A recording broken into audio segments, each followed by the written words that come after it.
কুয়াকাটা বাংলাদেশের অন্য দর্শনীয় যে স্থান আছে তার থেকে কেন আলাদা আমি আজকে প্রমাণ দেখাবো এবং বর্ণনা করব। কুয়াকাটা হচ্ছে বাংলাদেশের একমাত্র বেলাভূমি যেখান থেকে আপনি সানরাইজ এবং সানসেটটা খুবই সুন্দরভাবে দেখতে পারবেন। এছাড়াও হচ্ছে কুয়াকাটা যদি আসেন, লাল কাঁকড়া, অতিথি পাখি, ঝাউবন এবং হচ্ছে শুটকি, পল্লী সহ নানান ধরনের দর্শনীয় স্থান দেখতে পারবেন।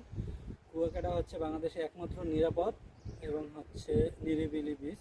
আপনি কক্সবাজারের কথা যদি বলেন, কক্সবাজার থেকে আমার কাছে কুয়াকাটা সবসময় বেটার মনে হয়। যদিও কুয়াকাটাতে ওই ধরনের উন্নত মানের হোটেল নাই, কক্সবাজার হোটেল আছে, শুধু কক্সবাজারটা এই দিক থেকেই আগাইয়া।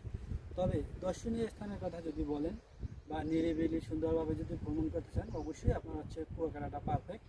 কুয়াকাটা হচ্ছে সবসময় আপনি হচ্ছে মাত্র 4 মাস বা 3 মাস পানিতে লবণ থাকে সমুদ্রে গোসল দেওয়ার জন্য।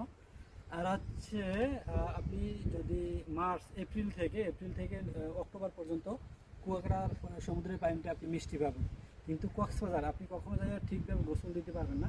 গোসল দিলে আপনার হচ্ছে শরীর জ্বালা পোড়া করবে, কারণ কক্সবাজারের পানিটা প্রচুর পরিমাণে লবণ এবং কুয়াকাটার পানি মিষ্টি হওয়ার কারণে কুয়াকাটাতে খুব সুন্দরভাবে ইজিলি গোসল করা যায়। এবং কুয়াকাটাতে অনেক দর্শনীয় স্থান আছে যেগুলো আপনি যদি আসেন আইসা সুন্দরভাবে ভ্রমণ করতে পারবেন, কোনো ধরনের সমস্যা হবে না। এবং অন্য অন্য জায়গার তুলনায় কুয়াকাটা খুবই কম খরচে ভ্রমণ করা যায়। হোটেলের ভাড়ার কথা বলেন বা আপনি যে গাড়ি ভাড়া আছে, বিভিন্ন স্পটে যাবেন যে গাড়ি ভাড়া, সব খরচই খুবই কম।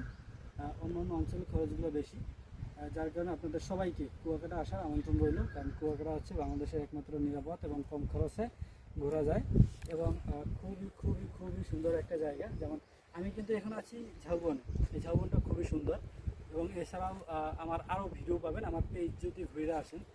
পেজে প্রতিটা জায়গার একবার ক্লিয়ারভাবে বর্ণনা দেওয়া আছে যে কোন জায়গায় আপনি কীভাবে ভ্রমণ করবেন। সুতরাং আমার পেজটাও ঘুরে আসার আমন্ত্রণ রইল। এবং হচ্ছে এই যদি ভিডিওটা অবশ্যই ভালো লাগে একটু শেয়ার করে দেবেন। আজকের মতো বিদায় নিচ্ছি, আমি মোহাম্মদ খান সুরুজ।